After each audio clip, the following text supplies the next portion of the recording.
Muita coisa boa, é assim que eu resumo esse meu primeiro semestre de 2024, muitos livros interessantes que eu li por aqui.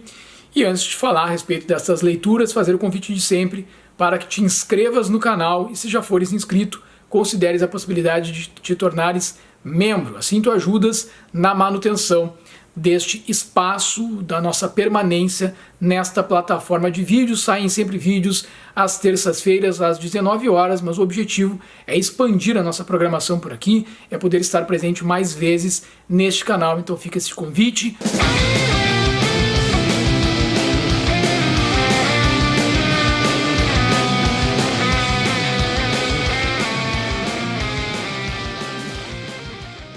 Bom, eu quero começar te dizendo que li 24 livros neste primeiro semestre do ano, sendo que destes 24 eu vou destacar 6 como as minhas principais leituras, as melhores que fiz até o momento. Tem muita coisa para ser lida, gente, até o final do ano. Espero manter essa média do primeiro semestre, considerando a seguinte situação.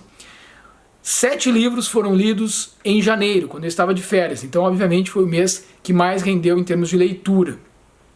Os 2 meses que eu tive poucas leituras, li um livro em cada mês, foram maio e junho, por conta, é claro, das cheias que ocorreram aqui no estado do Rio Grande do Sul. Eu resido aqui em Pelotas, e acabou que esses 2 meses eu li apenas um livro em maio, um livro em junho, depois eu te falo quais foram, mas eu tive grandes e gratas surpresas. Li 10 livros nacionais, acho sempre importante falar.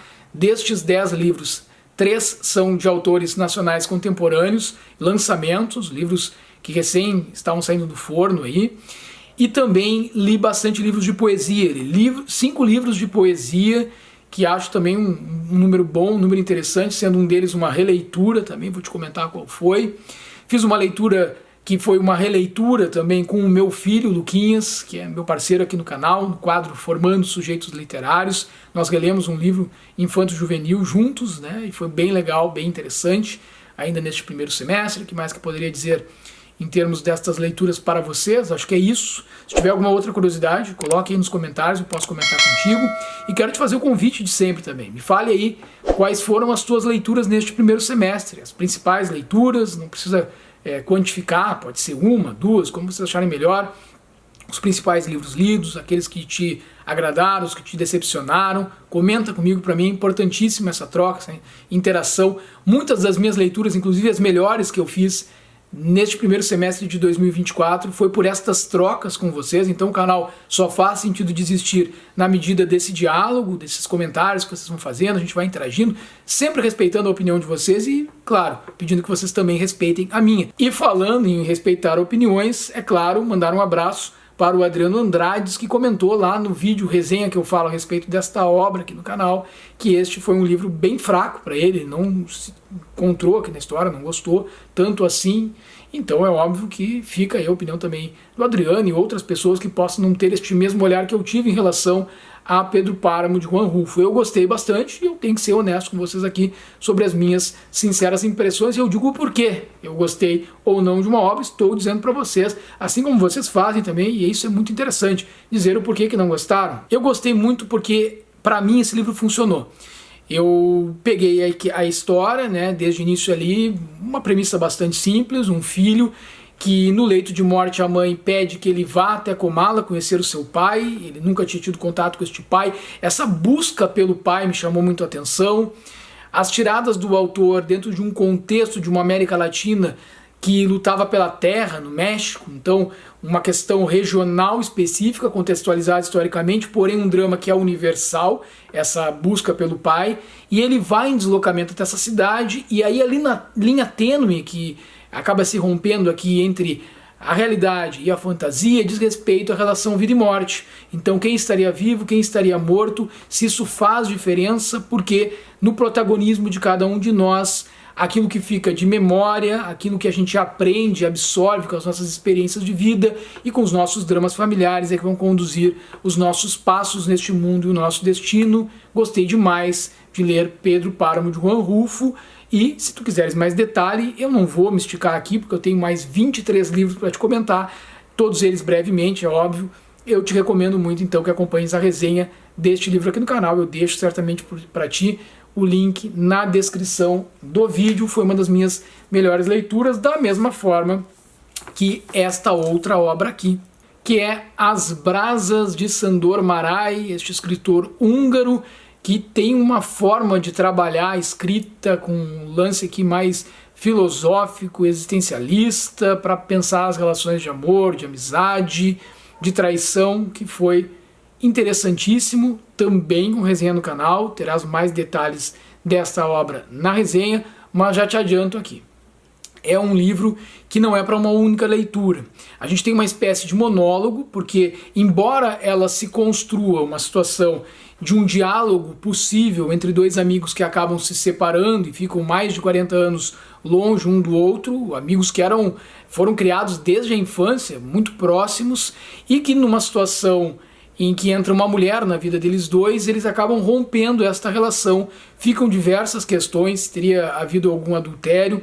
Um general do antigo Império Austro-Húngaro, que é o protagonista, que é quem vai trazer esse monólogo aqui, ele acaba sempre com esta dúvida, carregando esta dúvida ao longo de sua existência, se ele teria sido traído pelo melhor amigo ou não.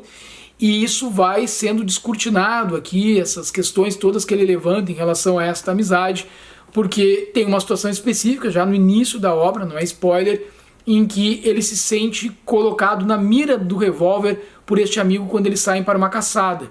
E depois dessa situação, ele procura o amigo para tirar satisfações, mas ele foi embora e ficou mais de 4 décadas longe, até que ele retorna. Quando ele retorna, a mulher que acabou sendo divisor de água nessa relação já não está mais viva, e ele se coloca ali diante de uma lareira, com todo esse simbolismo que as brasas podem trazer, e vão refletir a respeito de amor, de traição, de amizade, de afeto, uma série de questões muitíssimo interessante. Então eu te recomendo também que acompanhes a resenha e faças a leitura desta obra, caso ainda não tenhas feito. Está aí entre a minha segunda, digamos assim, entre as minhas melhores leituras, 2 já te mostrei aqui, então, destas que são as minhas melhores leituras neste primeiro semestre de 2024. Da mesma forma que este livro aqui é uma obra-prima da literatura nacional e também rio-grandense, Incidente em Antares.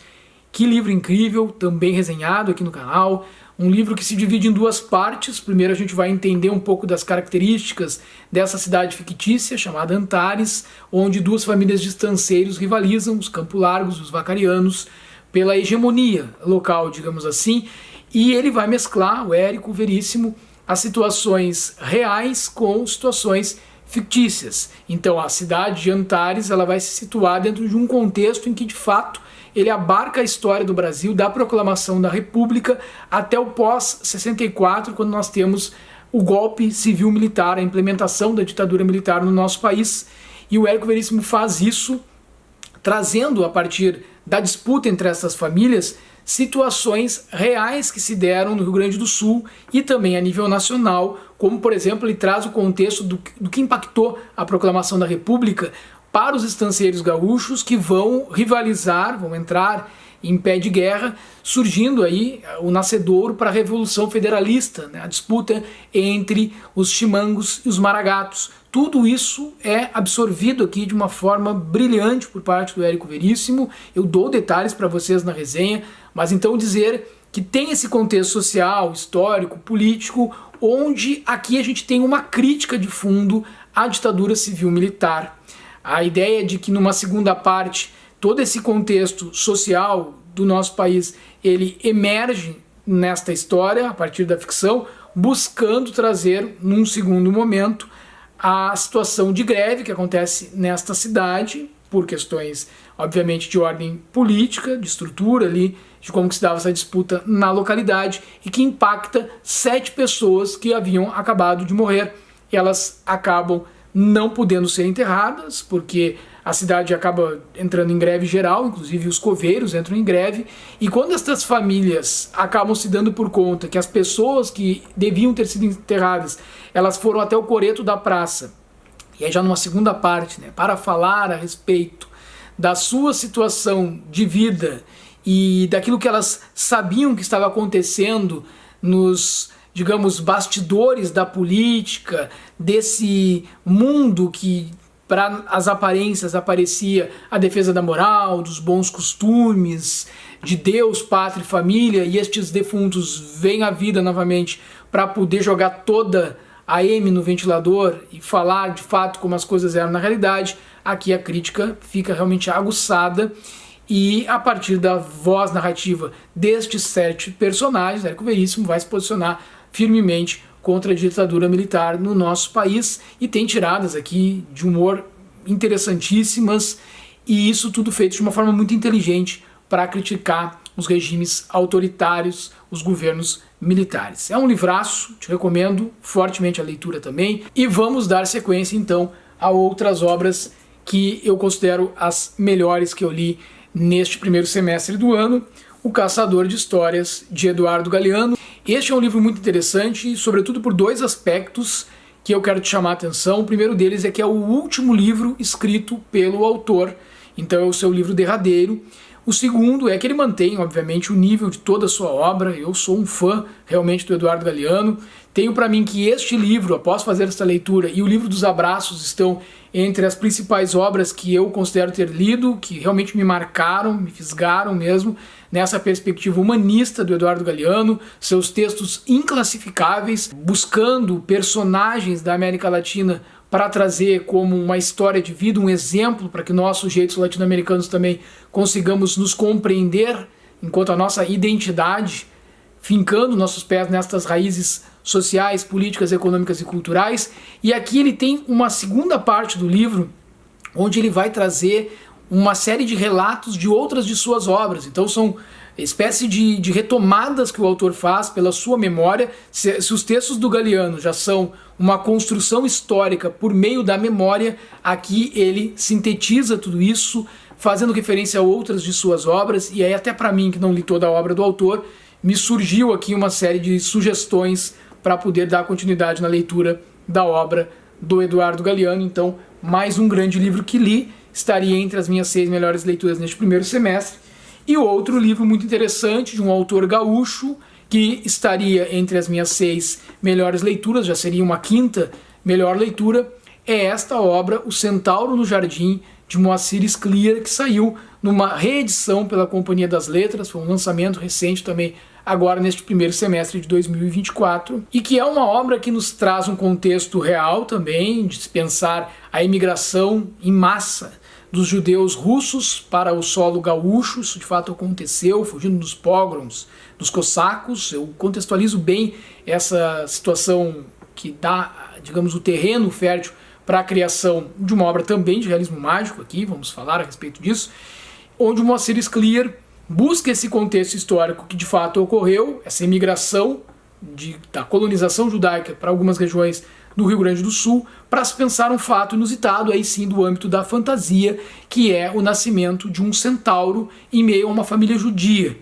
Então este menino, que era metade homem, metade cavalo, ele nasce numa família que de primeiro, ao ter contato com essa situação, acaba rejeitando esta criança e depois incorpora ela no seio da família, e aí vai ter uma série de situações que vão acontecer com esse menino que dizem respeito à sua passagem pela adolescência, né, a puberdade, a descoberta do amor e a tentativa de se encontrar no mundo, porque é um livro que se constrói a partir da memória deste protagonista, deste centauro, que vivia recluso em um jardim, mas que ganha o mundo, que pensa em mudar, que pensa em se transformar em alguém normal, digamos assim, igual aos demais, que se defronta com uma série de situações em que ele não consegue se encontrar, se achar naquele universo que o cerca, e ele querendo cada vez mais poder ter contato com a música, com a literatura, com outras formas, né, de produção artística que seriam ali o seu escape, essa válvula que ele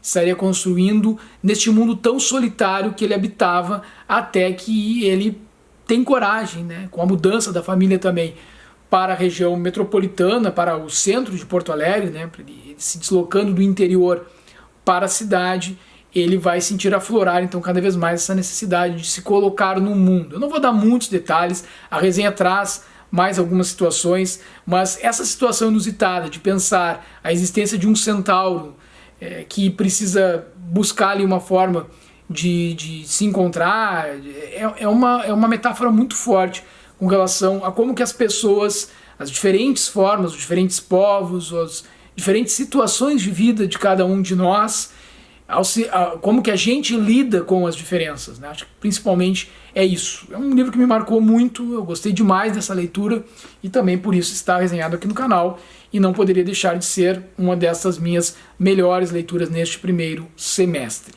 E eu não poderia deixar de citar como a minha sexta melhor leitura deste primeiro semestre a obra Meu Pé de Laranja Lima, de José Mauro de Vasconcelos, um romance autobiográfico que se passa na década de 20, se não estou enganado, na zona norte do Rio de Janeiro, em Bangu, onde viveu o menino Zezé, José Mauro de Vasconcelos, e aqui a gente tem toda essa história, aos seus 6 anos de idade, como que ele lidou com o desemprego do pai, com as surras que tomava em casa, a violência doméstica que marcou fortemente as páginas deste livro, marcou para mim, foi um romance que me fez pensar a respeito de uma série de questões e esse contexto de pobreza, né? Até porque com a Grande Depressão nos Estados Unidos, a crise econômica por lá, teve consequências nos países periféricos, como o caso do Brasil, e como que esta relação que se dá de modo global da interdependência que existem de alguns países com relação àqueles que são os países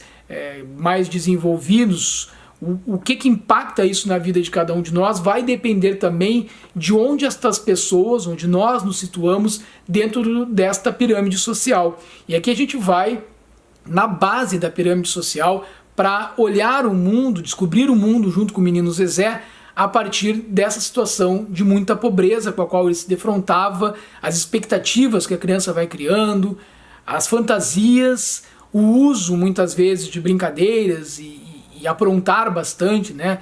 Contestar o mundo, contestar as injustiças, colocar para fora toda uma raiva que fica guardada também, situações de frustração, de abandono, tudo isso na vida de uma criança de 6 anos tentando lidar com aquilo que não lhe era agradável, nem lhe era naquele momento justo de que recaísse sobre seus ombros, né? Ele que foi engraxar sapatos também, que vivenciou muitas desilusões no Natal e em outras situações em que as crianças deveriam apenas estar aproveitando, curtindo e brincando, né?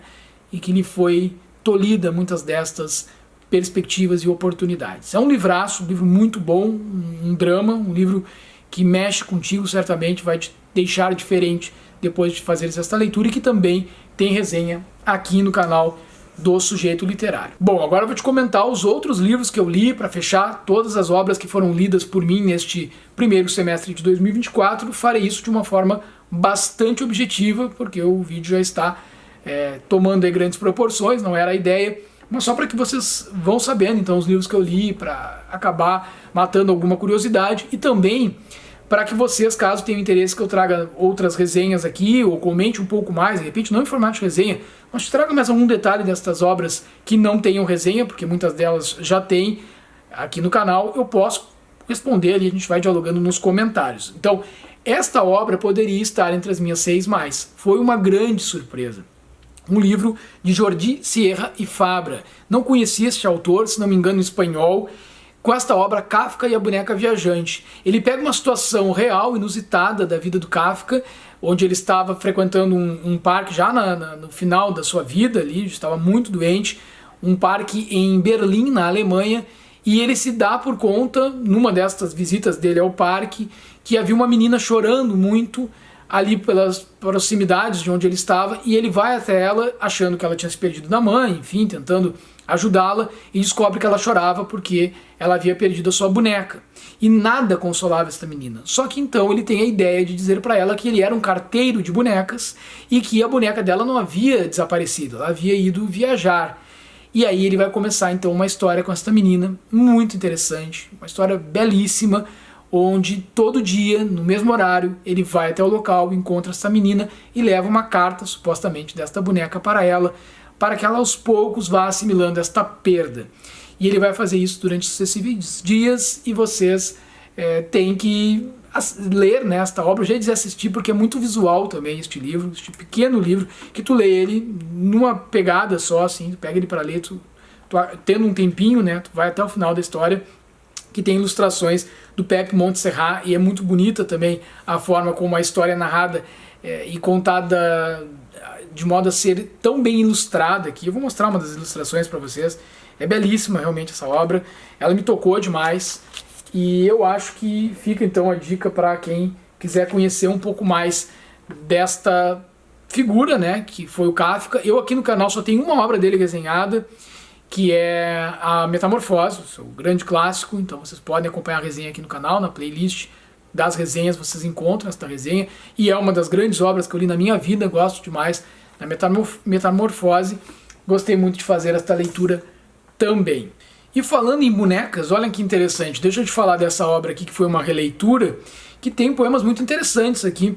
Eu reli este pequeno grande livro, uma joia preciosa, publicado pela LPM Pocket. Eu sempre levava esse livro na minha mochila quando me deslocava para o trabalho, assim, eu costumava deixar esse livro ali e eu acabei relendo. Então eu já havia lido, fiz uma releitura destes poemas, Fernando Pessoa, poesias aqui reunidas, e além, é claro, dos poemas, talvez os mais consagrados, do Alberto Caeiros, do Álvaro Campos e as odes de Ricardo Reis, nós temos os poemas para Lili, que vem no finalzinho aqui do livro, página 131, e Lili nada mais era do que a boneca da sobrinha de Fernando Pessoa, a Manuela Nogueira. Se não estou enganado, é Nogueira. Até vou conferir aqui para dizer para vocês, mas acredito que seja assim. E sim, Manuela Nogueira. E esta sobrinha, então, tinha uma boneca de nome Lili, e ele escreveu poemas para Lili que estão contidos também nesta pequena grande obra. Então, fiz a releitura deste livro também, neste primeiro semestre de 2024, da mesma forma que encontrei aqui um espacinho para conhecer a obra de Antonin Artaud. Na verdade aqui, essa coleção Rebeldes e Malditos, aqui na tradução do Cláudio Willer, reúne as principais obras, trechos das principais obras do Antonin Artaud, que era um dramaturgo, um sujeito muito interessante, que foi inclusive internado no hospício e que de lá desenvolveu uma série de teorias e buscou repensar a estrutura do teatro, a forma de se colocar do artista no mundo, inclusive. Ele era um anarquista, ele tinha diversas críticas tanto à esquerda quanto à direita, um sujeito bastante interessante, o olhar que ele tinha em relação ao mundo, e que aqui aparece um pouco, é uma forma bastante introdutória, então, da obra do Antonin Artaud. Eu acho que talvez o que mais me marcou foi, de fato, as cartas a Rodez, ou cartas de Rodez, que estão aparecendo aqui, onde ele se dirige aos próprios chefes desse hospital psiquiátrico. Então ele tem diversas cartas também que são endereçadas a amigos, a outros poetas, artistas, pessoas das suas relações pessoais, e ele vai questionando toda, de uma forma bastante escatológica inclusive, toda essa estrutura da nossa sociedade e os movimentos com os quais ele acabou se envolvendo, tanto do ponto de vista político quanto também artístico. É uma obra bastante interessante para conhecer, para quem ainda não conhece, Antonin Artaud, e me deu vontade de ler outras obras deste dramaturgo que tem na sua história de vida esta marca, né, de ser um grande contestador, alguém que era um grande provocador, que estava sempre buscando desestabilizar as nossas certezas. E falando de poemas, de teatro, de arte de modo geral, eu tenho tido o hábito de sempre estar acompanhado de um poeta, né, ou de uma poetisa ao longo do ano. Eu acho que isso tem dado muito certo. Nesse momento eu estou lendo a obra poética do Fernando Pessoa, nesse box aqui, estou com o primeiro volume, nem está dentro da caixinha, está lá no meu quarto, próximo da minha cabeceira. Eu estou lendo, então, eu estou imerso, assim, além da biografia do Fernando Pessoa, eu vou lendo a obra poética dele de forma paralela, mas até eu começar a leitura da obra poética do Fernando Pessoa e a sua biografia, eu vim escolhendo sempre um poeta, uma poetisa para me acompanhar. Fiz isso com o Ferreira Goulart nesta edição da Global Pocket, e isso que eu quero te chamar a atenção. Então eu li os melhores poemas, né, na seleção do Alfredo Bozzi, aqui os melhores poemas do Ferreira Goulart, que é um poeta que eu gosto demais também, da mesma forma como o Fernando Pessoa. É dos poetas nacionais um dos que mais dialoga com a minha essência, digamos assim, o Ferreira Goulart. E aqui a gente tem vários poemas que são clássicos dele, claro que temos Poema Sujo, O Açúcar, a gente tem poemas que são selecionados, digamos, das suas principais obras, e é numa edição, isso eu preciso te dizer, que que é muito mais em conta. Então eu tenho uma outra obra do Ferreira Goulart aqui, que é a sua Antologia Poética, que eu pretendo fazer a leitura também, porque eu gosto de estar sempre relendo os poemas do Ferreira Goulart, como também gosto de fazer isso com o Fernando Pessoa.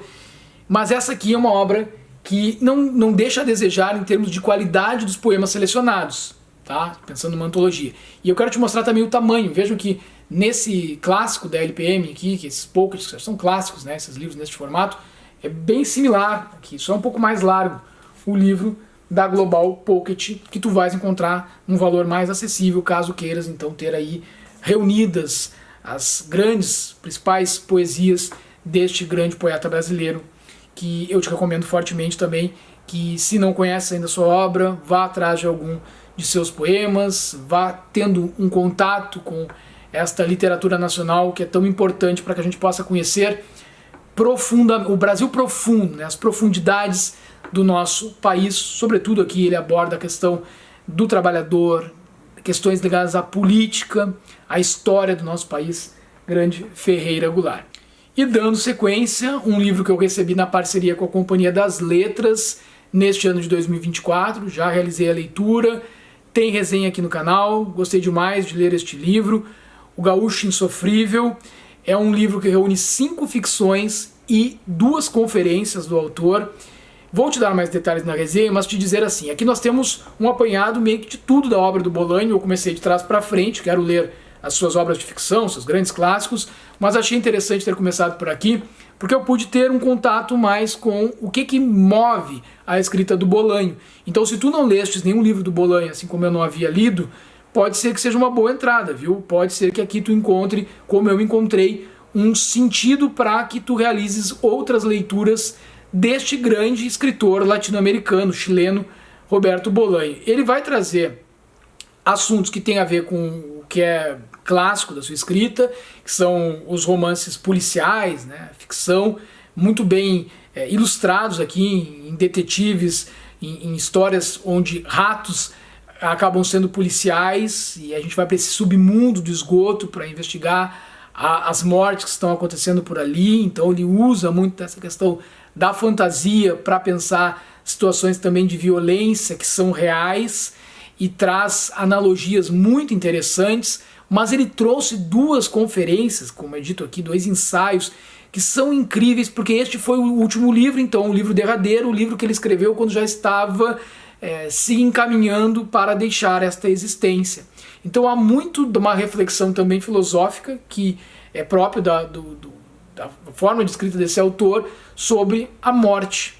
E a forma como ele entra em contato com a morte ainda é algo que remete à sua própria vida. Porque é isso, vida e morte estão em conjunto na nossa existência. Não tem como falar das nossas vidas sem considerar que somos todos seres que estamos nos encaminhando para um desfecho. Pode ser mais próximo ou mais longe, não sabemos quando isso se dará, mas quando se torna algo mais previsível, que foi o que aconteceu com este grande autor, ele vai buscar também as suas referências do que lhe deixou preso e apaixonado pela vida, que é muito da literatura, da arte e do sexo, da sua relação carnal mesmo, das paixões mundanas. E ele vai abordar tudo isso aqui. Então, grande obra. Pega mais detalhes na resenha, acho que tu vais gostar de fazer esta leitura. Uma outra leitura que chegou por aqui e que foi enviado pela Companhia das Letras nesse primeiro semestre de 2024, que eu também resenhei para o canal, é Um Prego no Espelho, de Tércia Montenegro. É um livro muito interessante, é um livro de uma autora que é premiada, é um livro que foi uma novidade para mim, é um livro que fala de dramas familiares, que coloca em questão o protagonismo feminino de Thalia, que é a nossa narradora aqui, que vai falar daquilo que vai ficando como cicatriz, como marca, desde antes mesmo de nos entendermos como gente. Então ela que traz as cicatrizes da perda do irmão, o irmão morre ainda no útero materno, e ela vem na sequência desse episódio, dessa perda, e como que se dá a relação dela com a mãe, com o pai que acaba abandonando a família, com a irmã mais velha, a Salete, e ela enquanto artista de teatro, professora, como que ela vai significando e ressignificando a sua existência dentro das relações familiares, das relações amorosas, as referências que vão surgindo para que a gente possa buscar os nossos pares para constituir a nossa vida, a nossa família também. É um livro muito interessante, tem resenha no canal, não vou me esticar. Se te chamou a atenção por algum aspecto, também recomendo que olhes a resenha. Um outro livro muito sensível, muito interessante que li, foi um livro de um escritor português chamado Walter Hugo Mãe, segunda obra que eu leio dele, Contos de Cães e Maus Lobos. São 11 contos, um prefácio muito interessante, escrito pelo Mia Couto, que vai apresentar a obra do Walter Hugo Mãe. 2 deles me marcaram muito, tanto que faz já um tempinho que eu li esse livro, mas eu lembrei, eu marquei aqui, né, O Rapaz que Habitava os Livros e Bibliotecas. Esses 2 contos eles se complementam de uma forma brilhante aqui, ao falar da nossa relação com a literatura, com os livros. Então, se tu procuras uma obra que consiga abordar esses aspectos também, é muito indicado. E ele traz assim, sempre um olhar também voltado para a infância, para como que a gente vai se construindo e se relacionando com o mundo, tentando ressignificar afetos, ressignificar a nossa própria existência através da literatura, da arte, da cultura de modo geral. É um autor interessantíssimo, caso tu não tenhas lido nenhum livro dele, eu acho que esse pode ser uma grande porta de entrada. Inclusive eu marquei e falei, já trouxe aqui, talvez em alguma leitura que eu fiz, nesses trechos curtos, que às vezes eu trago aqui para o YouTube, lá para o Instagram, sobre aquilo que está escrito numa determinada obra. Tem um trechinho muito interessante aqui que fala assim, ó: os livros são objetos cardíacos, pulsam, mudam, têm intenções, prestam atenção, lidos profundamente, eles estão incrivelmente vivos, escolhem leitores e entregam mais a uns do que a outros. Têm uma preferência, são inteligentes e reconhecem a inteligência, e aí ele vai então falando a respeito de livros, de bibliotecas, de literatura, de todos nós e de tudo aquilo que realmente nos interessa certamente a ti que estás aqui em um canal literário. Então, uma obra muito interessante. Outros 2 livros que eu li aí de autoras nacionais contemporâneas de poesias que eu quero te destacar aqui, um deles é Tempo, Poemas de uma Vida Esquecida, da Gabriela Marra, uma autora que reside aqui na cidade de Pelotas, onde eu vivo. Tive contato com a poesia dela principalmente pelas redes sociais, me interessei bastante. E a Gabriela, ela divide esta obra aqui em 7 partes, se não estou enganado. Fala sobre as águas do tempo, as minhas águas, outras águas, Morada Salgada, Mildezas Marinhas, Mar de Amar, Além Mar, e ainda tem o epílogo. E é uma obra que vai falando sobre essa questão da fluidez da vida, de como que nós nos colocamos, nos recolocamos, né, nos ressignificamos na nossa existência, trazendo analogias muito interessantes sobre a passagem do tempo, essas mudanças que acontecem com a questão da fluidez das águas, de como que as águas podem de fato nos transformar, tem esse caráter simbólico de vida, de transformação, de novas situações em nossas vidas. Gostei muito dessa leitura, foi uma das primeiras que eu fiz no ano, da mesma forma que o livro desta autora paulista, desta poeta, a Natália Ramalho. Eu também falei sobre essa obra lá no Instagram, no perfil do Sujeito Literário, que tem esse título, Série das Coisas Não Ditas. Também me interessei pela obra da Natália, ela entrou em contato comigo, falando a respeito da sua poesia e tudo mais. Eu fui ver se de fato me interessava ou não, e a forma como ela traz aqui a questão da produção de sentido, o que é silenciado, o que não é dito, as entrelinhas, né? Eu sempre me interessei por essas questões de como que vai produzindo significado nas nossas vidas, mesmo aquilo que é silenciado, porque o silêncio ele também é algo que pode nos fazer pensar a respeito de uma série de questões, justamente ou por questão de censura, ou por questão de autocensura. Essa obra aqui muito legal, que eu também fiz a leitura nesse primeiro semestre de 2024. Um livro que eu tinha grande expectativa e que acabou sendo um divisor de águas para mim também, na intenção que tenho de ler mais obras da autora, é este livro aqui, Antes do Baile Verde. Fiz a leitura no primeiro semestre de 2024, meu primeiro contato com a Lígia Fagundes Telles. Eu gostei bastante, mas de início estava um pouco assustado. Comentei com vocês, inclusive, porque não me pegaram os 2 primeiros contos. Depois foi aparecendo para mim toda essa constituição psicológica dos personagens, os dramas familiares, as relações de desenvolvimento destas tramas, ora terror psicológico, ora questões que envolvem um suspense também muito grande. Os dramas, eu acho que são a marca aqui, embora dramas estes muito situados numa classe média urbana, né, tem questões que são universais. E aí foi também a habilidade da autora de me conduzir nessas diferentes vertentes que ela acabou abarcando em cima destes aspectos que ela aborda na obra e que dão uma diversidade também para a constituição destes personagens, destas tramas. Esse suspense que ela traz, esse aspecto de buscar esmiuçar a natureza humana, a maldade, a violência, tudo isso, assim, acho que aí acabou me pegando de jeito. Então a Lígia Fagundes Telles, de fato, foi uma grande leitura e saí dela com a intenção de ler mais livros da Lígia Fagundes Telles, com toda certeza. Outra autora nacional que eu li neste primeiro semestre de 2024, ainda ali na transição, no finalzinho das minhas férias, foi a Diná Silveira de Queiroz, com a obra Margarida Larroque. Também nunca tinha lido nada da Diná Silveira de Queiroz. Também tem resenha, exemplo do livro da Lígia Fagundes Telles, aqui no canal. É uma obra muito interessante, que nos coloca de novo aqui diante de um protagonismo feminino, de uma mulher que vai relatar a um padre uma experiência que ela viveu na ilha, chamada Ilha dos Demônios, onde mescla situações também de realismo mágico, como outras obras que eu citei hoje no vídeo para vocês, que eu gostei muito. Ela acaba sendo jogada ao mar com a sua aia, e depois o seu amante também acaba incorporando este grupo que vai ficar numa ilha, que é uma ilha composta ali de seres mitológicos, fantásticos, de demônios, uns que perderam a cabeça, outros que não têm o corpo, essa forma também complementar de pensar a loucura humana e as relações que vão se criando dentro desta ilha, onde essas três pessoas estão esperando a chegada de uma ajuda, de poderem sair de lá, mas tiveram como penitência por amar, né, e dentro de uma perspectiva de culpa, da religiosidade, da Igreja Católica, né, que tinha muito forte essa coisa de que esta mulher que foi jogada ao mar e foi parar na ilha com seu amante, ela teria entrado nessa tripulação, neste barco com seu primo, em busca do seu marido, este provavelmente envolvido já com várias mulheres em outro lugar, havia abandonado ela, mas a ele é dado este direito, a ela lhe é tirado o direito de se envolver com outro homem fora do casamento, de amar, enfim, de ter o desejo de estar com este outro homem, João Maria, que acaba indo para esta ilha com ela e com a sua aia, e lá diversas relações vão estar sendo formatadas entre estas pessoas. Então sentimentos de culpa, de amor, de ódio, de fidelidade ou de traição, tudo isso vai estar aqui nestas linhas. É um livro muito interessante, tem resenha, dá uma olhada aí no canal.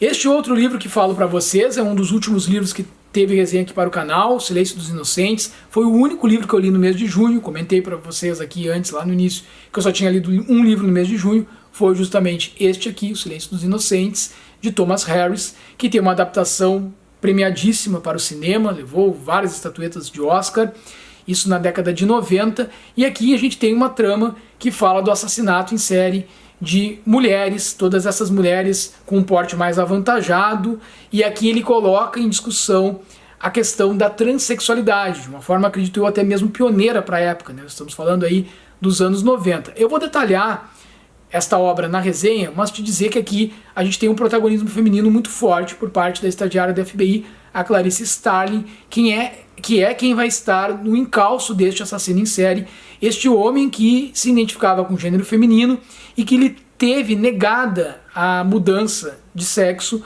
por parte do sistema de saúde, por identificar nele alguém que não teria a possibilidade de fazer isso, de tomar essa decisão, porque é investigada toda a vida pregressa dessa pessoa e se chega ao entendimento de que ele já havia acumulado ali situações de violência, envolvimento inclusive com a própria polícia, e então ele acaba fazendo uma espécie de tentativa de se transmutar, né, de se modificar, de se transformar, que é a grande palavra-chave desta obra, transformação, a partir de eventos muito cruéis, né?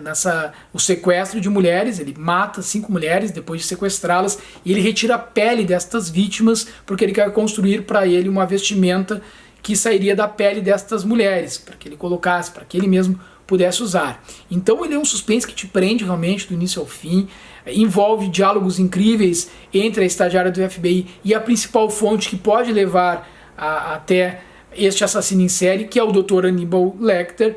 é o canibal, né, um psiquiatra, um sujeito extremamente inteligente, mas que vai travar diálogos muito interessantes com a Clarice Starling, na busca de se chegar até o Buffalo Bill, que é esse assassino em série, que ela vai estar ao longo de todas essas páginas buscando encontrá-lo, até porque ele tem sob sua guarda mais uma mulher que foi sequestrada, que pode vir a ser a sua próxima vítima, a não ser que a Clarice Starling chegue até lá e consiga resgatá-la antes que ele mate mais esta mulher. Então, um livraço, detalhes ali na resenha, eu aprofundo essa discussão e comento com vocês.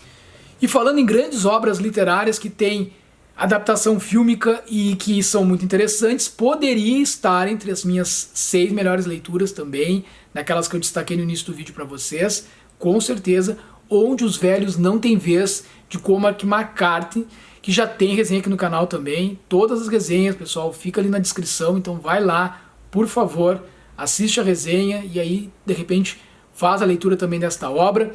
Aqui a gente tem a figura do Llewellyn Moss, que é um veterano do Vietnã, um cara que estava quebrado de dinheiro. Ele está caçando antílopes no deserto, ali na região desértica, né, na fronteira entre o México e os Estados Unidos, e ele se defronta com uma cena de guerra, né, uma situação que ele vai depois descobrir que foi uma cena frustrada ali da negociação do narcotráfico. Então sobrou uma mala com 2 milhões de dólares, ele acha aquela mala e foge com ela e vai arranjar um grande problema, porque no seu encalço estará o psicopata Anthony Shigurh, que é o cara que vai tentar recuperar essa mala de dinheiro.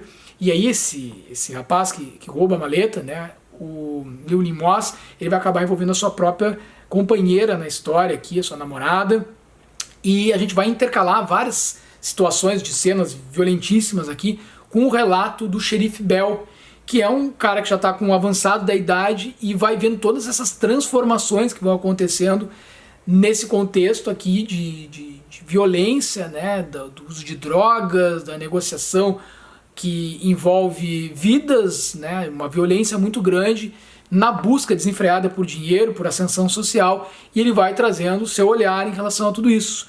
Um olhar que ainda é muito saudosista também com relação ao passado, tanto na sua abordagem, na sua prática enquanto policial, quanto também nas relações interpessoais. Esse livro aqui é fantástico. Quem já leu sabe do que eu estou falando, quem já assistiu o filme sabe do que eu estou falando, quem não leu ou não assistiu o filme, assiste a resenha aqui no canal e te convido para fazer a leitura. Outro livro que li e resenhei aqui para o canal foi este, lançamento da Companhia das Letras, Cupim, de Laila Martínez. É um livro que tem uma premissa muito interessante, ele alterna vozes narrativas com o protagonismo de 2 mulheres, uma avó e a sua neta. Já resenhei, acompanha a resenha aqui no canal desse livro, para que tu possas ver se te interessa por essa leitura.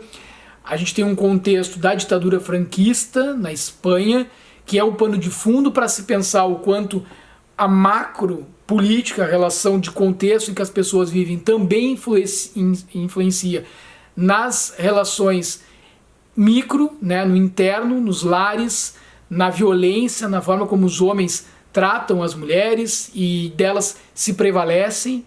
E aqui a gente tem um menino que desaparece, uma casa que fala, toda a casa tem um assombro muito grande, as sombras dizem muitas coisas. É um livro que mescla a situação de um terror psicológico com aspectos da questão do contexto político mesmo, social da época, uma pobreza muito grande, mulheres que tentam, ao mesmo tempo que entender o que está acontecendo ali, se entender também nas suas relações interpessoais das diferentes gerações, né? Porque entra uma terceira geração de mulheres aqui também, uma mãe que não está como narradora. Você tem que ler o livro por quê, para entender isso, essa mãe, o que aconteceu com ela, este menino quem é e por que ele desaparece, qual a relação desta neta e desta avó com esta criança, qual a relação de todas estas mulheres, 3 gerações de mulheres pelo menos, ou até mais, com esta casa, e tudo isso com relação ao contexto desta Espanha em que viviam. É um livro muito interessante. Na resenha eu vou dar bastante detalhe a respeito desta obra, talvez tu possas colocar aí como uma possibilidade de leitura. Vai até as resenhas aqui no canal, a minha playlist, e dá uma olhada lá. Uma outra autora muito interessante que li foi Bora Chang, uma autora sul-coreana com uma obra que é uma obra de terror, mas que mescla outros gêneros aqui também. Então, ficção científica, realismo mágico, são contos aqui desta autora sul-coreana, também um lançamento da Companhia das Letras, também já resenhado para o canal do Sujeito Literário, tu podes acompanhar a resenha. Eu gostei demais destes contos, são aqueles contos de explodir a cabeça mesmo, e aqui tem um conto, inclusive, que tem o nome, vou ter que destacar pelo menos um, né, que tem o nome de A Cabeça. São 6, 7, 8, 9, 10 contos, o que dá título ao livro, Coelho Maldito, é muito interessante, mas o que me marcou mais foi de fato a cabeça. Então, rapidamente dizer aqui a história de uma mulher que está ali no seu cotidiano, fazendo sua higiene pessoal no banheiro, quando ela ouve um chamado e ela se vira, alguém chamando pela mãe, e ela se dá por conta que esse chamado vem da própria privada, e que uma cabeça saiu de dentro da privada, formada de restos de cabelo, de tudo que a gente vai depositando ali, e essa imagem escatológica que chama essa mulher de mãe vai aterrorizar ela e vai nos fazer refletir sobre uma série de questões, mas principalmente para as mulheres, sobre a questão da maternidade e também da passagem do tempo, do envelhecimento, de tudo que a gente vai deixando para trás, das marcas que vamos deixando. Então eu poderia te falar de outros contos aqui, mas na resenha tu vais ter mais detalhes de outros contos que eu comento por lá, e é uma obra que ela mantém o nível, sabe? Todas elas são, todos os contos são nesse mesmo patamar, assim, do surpreendente, do instigante, de algo que tu não estavas esperando. Rompe, assim, com uma série de questões de uma estrutura de literatura, mesmo deste gênero, mais voltado para o terror psicológico, para a ficção, porque traz dramas sociais e que envolvem questões muito próprias do protagonismo feminino, né? Então, dessa questão, é uma obra que a gente poderia até dizer de um terror psicológico feminista, né? Que vai questionar, que vai provocar, que vai apontar uma série de questões para se pensar também essa questão também da crítica social. Eu acho que é muito válida esta leitura. E uma outra obra que li de não ficção, a segunda que eu li de não ficção, além de ensaios, os escritos de Antonin Artaud, que são ensaios ali, uma obra introdutória desse grande gênio incompreendido do teatro, que foi organizada pelo Cláudio Willer. Eu li o livro Brasil Nunca Mais, por ocasião dos 60 anos do golpe de 64, fiz a leitura e fiz uma resenha especial aqui para o canal, neste livro que nos mostra que a tortura foi de fato uma prática institucionalizada, naturalizada, como uma política de governo, do governo militar, né, dos generais que estiveram à frente do nosso país de 64 até 1985. A documentação aqui utilizada para poder trazer os relatos de tudo que foi praticado em termos de tortura e de perseguições políticas, para que as pessoas fossem presas, torturadas, muitas delas nem mesmo envolvidas com grupos de militância de esquerda, às vezes por ser conhecido, amigo, parente, enfim, também capturados e torturados nos porões da ditadura. São documentações referendadas e assinadas, documentadas pelo próprio Tribunal Militar, ou seja, não tem nada aqui que não tenha sido avalizado pela própria institucionalidade militar, como algo que de fato aconteceu. Então, são relatos verídicos, são relatos históricos importantíssimos para que a gente conheça, para que nunca mais aconteça, para que a gente nunca mais tenha que viver sob uma ditadura militar no nosso país. 60 anos ainda é muito pouco, penso eu. Temos muito que pensar, até pelo que a gente vê surgir aí, volta e meia, alguém saudosista das ditaduras militares. Não podemos deixar que isso aconteça. Um canal de literatura tem a responsabilidade de indicar obras assim também. Acho que eu falho muito aqui em não trazer tantos títulos de não ficção, então é algo que eu quero corrigir, até porque eu já li muitas obras que ficaram aí no passado, que podem ser relidas e que eu acho que eu poderia trazer como boas contribuições aqui para o canal. Então deixem aí nos comentários também se vocês acham interessante trazer obras de não ficção, porque majoritariamente eu tenho trazido obras de ficção. O que eu acho que também não tem um problema tão grande assim para abordar questões do cotidiano. A ficção ela acaba fazendo isso, né? Há pouco eu falei sobre Incidente em Antares, que é uma obra de ficção, mas que traz aspectos da realidade para dialogar, para trazer uma crítica sobre a própria ditadura militar. Então, é possível falar sobre esses temas através da ficção, ok? Mas acho que poderia também trazer mais obras de não ficção. Temos até um livro com livros de não ficção que eu indico para vocês. Livros de reportagem, né, que eu gosto bastante. Acho que falei pouco, se é que falei aqui no canal. Falei alguns livros, falei sim, tem aí para vocês darem uma acompanhada, mas poderia falar muito mais. Então é isso, vamos trazendo cada vez mais obras aqui também de não ficção para o sujeito literário. As últimas 2 obras que li neste ano de 2024, neste primeiro semestre, uma delas é a antologia do Manuel Bandeira, dispensa muitos comentários, mas é uma obra que reúne diversos livros do autor, mas não abarca, obviamente, tudo. É uma antologia publicada pela Global Editora. Eu acho que eu li essa obra pensando em buscar mais do Manuel Bandeira. Tem poemas dele que eu gosto, que já li pela internet, por exemplo, que não encontrei aqui. Embora acho que foi um trabalho louvável, realmente, o que foi realizado nesta obra. Tem Estrela da Tarde, tem Mafalda do Malungo, Lira dos 50 Anos. Então tem muita coisa aqui. Libertinagem, Estrela da Manhã também, né? Vai reunir grandes obras do autor, poemas muito conhecidos, alguns desconhecidos. Para mim, por exemplo, assim, encontrei vários poemas que eu não tinha tido contato, só que eu fiquei com vontade de ir atrás das obras dele mesmo. Então, pode ser que eu vá atrás de alguma outra obra do Manuel Bandeira, para além da antologia, para me sentir, de fato, contemplado, né? Acho que as antologias, elas têm essa capacidade de reunir muito do que há de melhor, mas nem sempre vai abarcar tudo aqui, né?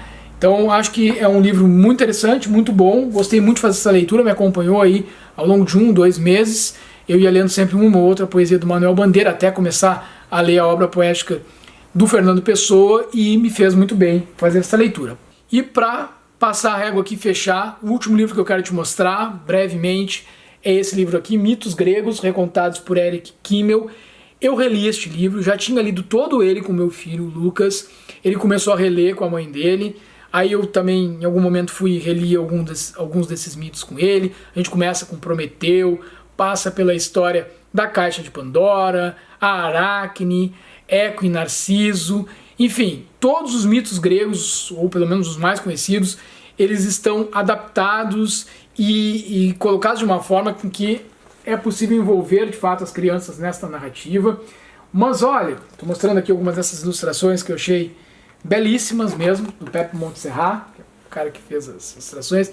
Assim, acho que não dá reflexo, né, gente? Para vocês terem uma ideia aí, mais ou menos. Eu achei fantástico fazer essa leitura, mesmo eu, um sujeito de 40 anos, que tenho outras obras da literatura grega aqui reservadas para serem lidas, ainda não aprofundei a leitura sobre a mitologia grega, me interessa em fazer isso, mas até para que eu possa entrar um pouco mais seguro num texto talvez um pouco mais difícil, né, da literatura que vai trazer a mitologia grega, e eu vou de fato me debruçar sobre isso, ainda não sei quando, talvez ainda não esse ano, ou esse ano vá continuar fazendo isso de uma forma introdutória, mas acho que esse livro, como queria dizer para vocês aqui, para fechar, é um livro que para nós adultos é plenamente indicado também.